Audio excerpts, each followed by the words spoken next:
Hey, what's going on, people? My name is Aaron. Welcome back to another video. In this video we are going to be discussing Valorant patch 1.01 and we're going to be discussing everything in it. If you are new to the channel, please click subscribe and let's get into it. So the patch notes of 1.01 actually just get into it by them just talking to us a little bit. They say, surprise, don't lie, you didn't think you get a patch notes this week. Well, I didn't think we'd get patch notes this week, to be honest. However, we did, and some new updates. Not too many very important updates, however, the updates nonetheless. So starting off at the top, we have a little patch notes 1.01 highlight. They have an updates to Sage, Spike Rush, and some fixes. It gives you a little brief of what they're actually fixing. They also say Sage gets a nerf, but they're not picking on healers. So let's get into it and let's see what they're actually on about. So gameplay and balance, we're talking about Sage, and barrier orb cast range reduced from 20 to 10 meters. And I want you guys to just pay attention to that, because this is going to be so I think it's going to be such a big change, because you have Sages that can stay quite far away and outside of the line of fire and gunfights, because they can just wall off and then proceed to push. However, this is going to make Sages be a little bit more vulnerable, because they're going to have to push in that little bit closer to actually put up their wall, such as walling up heaven and walling up side of planets, such as like walling off the spawns. It's going to be a lot harder. And they say, as a sentinel, Sage is supposed to be the most effective when defending territory that she already controls.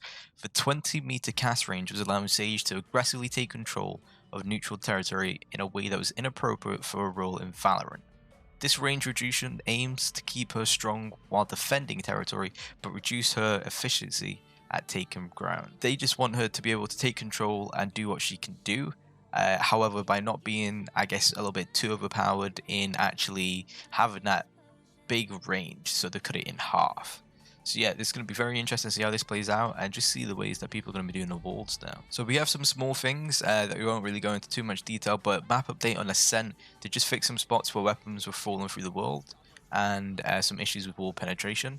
And then they say all mats modified several callout names to better match player terms. So that's pretty good to know, just doing little updates, but it's nice to know about that. Next off, we have Spike Rush updates. Yeah, Spike Rush isn't all too important. However, they just go on to talk about what they've actually done, I guess, to try and make it a little bit more fun, a little bit more entertaining, just a little bit, some different changes. So each game of Spike Rush now features a set of 5 randomly selected orbs. The full ultimate orb will always be available. 4 of the remaining 7 orb types will be chosen at random. Chosen orb types will be shown in a description widget both in character select and during pre-round. So this isn't too important, but again, I'm just going to cover the information that they provided. They don't talk about new orb types that they're actually given, so there's going to be new orbs in the game mode, and I guess that's good. They're just updating it, making it a little bit more fun, a little bit of variety. The first one being out of a health orb, 20-second duration, 12 health points per second, and is SFX/VFX, so this sound that will only play when you're actually healing. So that sound, I guess it can bait out your teammates, but yeah, it grants a team-wide health regen in this instant. The Deception Orb applies paranoia to the enemy team 3 seconds after capture. 10-second debuff, vision is greatly reduced, fake footsteps and gunfire, minimap is disabled. So that sounds like a crazy orb, that does, but it seems pretty good. Now, this last one, it seems to be pretty fun in my opinion. Golden Gun. It's capturing a player a golden gun. 1 shot, 1 kill, perfectly accurate at all times. Agent moves at knife speed, only has a single bullet in chamber and 2 backup rounds. Kills grant an additional round. So you will have 3 bullets, 1 actually in the chamber, 2 as your ammo to reload, and once you get a kill, you get 1 back. So it's just like 1 in a chamber from Call of Duty. And yeah, this is going to be great. It's kind of like GoldenEye, when you'd have like I guess it's like the USP pistol.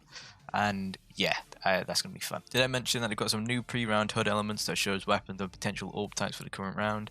Players now get 1 ultimate point for collecting any orb. So that's just another update for it. So they then go on to talk about performance updates. I'm not going to talk about this in depth. However, they do mention that they're just going to actually primarily focus on improving performance during combat and general performance. So general performance improvements for high-spec machines. So if you got like a good machine, very high-spec, then the game should feel even smoother in combat, and many scenes will likely have higher average FPS, depending on your specs. So they then go on to just talk about how they've improved performance of Viper-specific HUDs. So, you know, when there's a Viper, could take more FPS, and they've improved that now, so it's a little bit more smoother. And they talked about how if you have a mid to high spec tier PC, you will get more FPS as well. So they're improving the CPU bottlenecks across all of the code, across like all of the code, and this is just something that they want to do. I think they'll continue to do this by improving performance and improving the running support of the PCs, just so that it's got better FPS overall. And I think this is something that they'll constantly update, and we'll probably get this in most patch notes. On to quality of life. They talk about how SOVA's recon dart will behave more consistently and only reveal the portion of enemies behind a wall. So this may be that now, if for SOVA, that you won't see the whole person behind the wall, you'll just see what's actually sticking out. So let's say, for example, your gun and your leg and your hand is sticking out. Then if that's been captured, then that's what the enemy's going to see. They're not going to see the whole body, they're just going to see that little part. The setting that allows the inventory to always appear, that's going to be interesting. Pings will no longer draw over allies or enemies when placed behind them. So that's going to be interesting to see how that actually is. So that could, you know, that's a bit weird how that could be, because, you know, when you're pinging the bomb, if you're pinging the bomb, if there's an enemy there, will that affect it? Will that actually be like a, you know, an easy way to spot if there's an enemy on the bomb? I don't know about that, we'll have to see. Transition out of game now shows the map you just played instead of Brimstone and Sage walking into a teleporter. That's interesting, I kind of like that. In the shooting range, change your character now uses lightweight and more performant UI than the flow going into a match. Missions on the end of game screen are now sorted by completion and by type. Minor visual improvements to contract and battle pass rewards in the progression widget located at the top of the screen. So that's just some more quality of life, what they're going to keep on doing to improve the quality of the game life and just make it better for like a viewer experience and an actual playing experience. So the bug fixes, they've got quite a lot, and they've got a couple of different ones that aren't too important, such as just like fixing a bug where the diffuse bar was duplicated. A lot of people have seen that. Fixing an issue with milliseconds and around time not being accurate. It's just little things like that they've improved in the bug fixes. However, they do have a few that we're going to cover. So starting with the top one, fixed issues with translucent particles like smoke layers would show through Reyna's near sight. So that's pretty good, because I saw some people that were I saw that like from some people's like clips or Reddit posts, so that's pretty good. Fixed VFX that obscured Reyna's screen if she scoped while healing. So that's also good, because that was a bug where if you were scoped in while you was healing using her key, whatever you use, then it could actually affect her being scoped.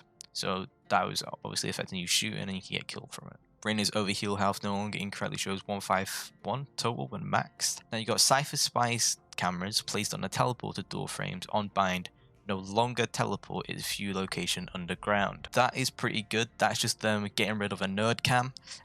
So we don't have any spy cameras right there that are actually going to be, you know, glitching through the map and just, you know, it's just not fun to play against. CYPERS cage no longer holds the teleporter doors on bind open.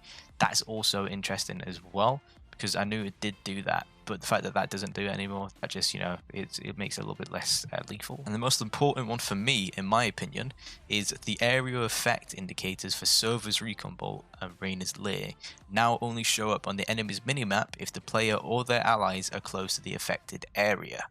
So I think that's actually going to be very good, because if you've seen on the map, when SOVA shoots his Recon Bolt, you can see it across the whole map, and that's going to change so that it only shows you if you are close, and I think that's really good in my opinion. And it's the same for Reyna's.